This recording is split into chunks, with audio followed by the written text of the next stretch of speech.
degrade women. Why is that okay? Why is it okay for women to say, oh, you're 5 feet on dating sites? You should be dead? That's okay?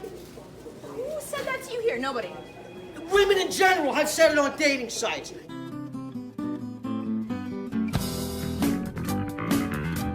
Women in general have said it on dating sites. You think I'm making that up? Everywhere I go, I get the same smirk with the biting lip.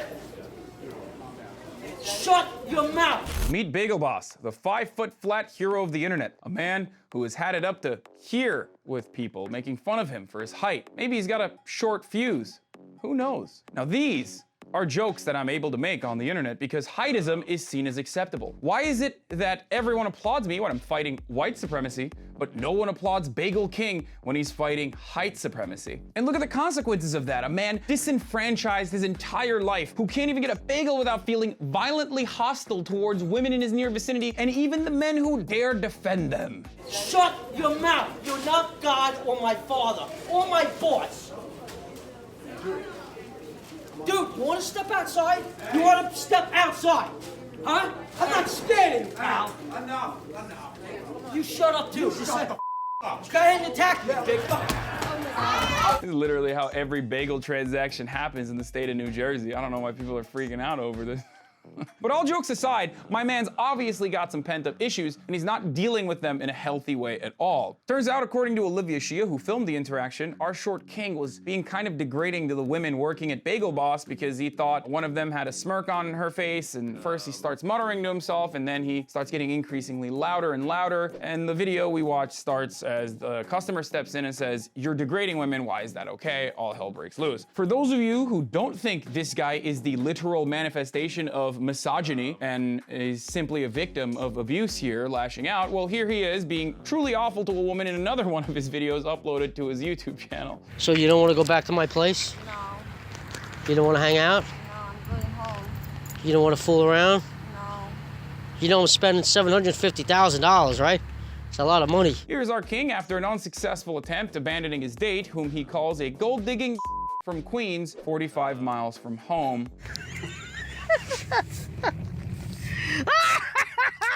And listen, it really isn't okay to shit on people for things they can't change about themselves, but I do find it kind of ironic that the incel community has already picked up this guy as a hero, considering that this community and other right-leaning communities routinely make fun of similar outbursts of trans women in shops, etc. Now, I'll explain why one is worse than the other in a second, but I just want to say, if you watch this video and you felt sympathy for this person, please remember that and engage others with some empathy in the future, especially when people have obviously made fun of this person his entire life, as evidenced by his YouTube channel where he records these public outbursts all over the place. So while I feel bad for this person, who obviously has a multitude of issues, starting with a Napoleon complex, he's also demonstrably made things worse for himself by becoming a horrifically unlikable person. But let's get back to being a trans person and why it's a little bit different when you make fun of a marginalized community, especially a marginalized community where people publicly debate whether or not your entire existence is a mental disability openly in public and in mainstream media, where your gender can be used as a gay and trans panic defense and can be applied in most states to lower the criminal convictions, even in murder cases. We have a president who has effectively advocated to fire 12,000 active duty service members for being trans, and that same president's administration is overturning an Obama-era rule that will allow homeless shelters to deny trans youths shelter. And this is happening as LGBT youths are kicked out of homes, pushed away from their families for being gay or trans. So perhaps the disenfranchisement that a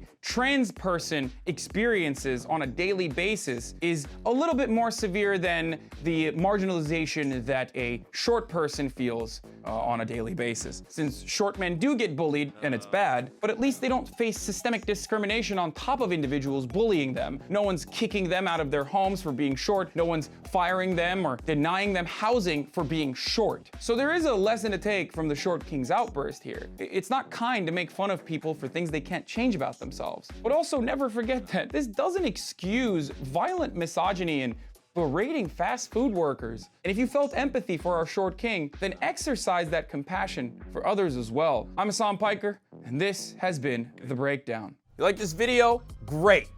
Never miss another breakdown video by hitting the subscribe button below, and also ring the bell to get notified whenever we publish a new one.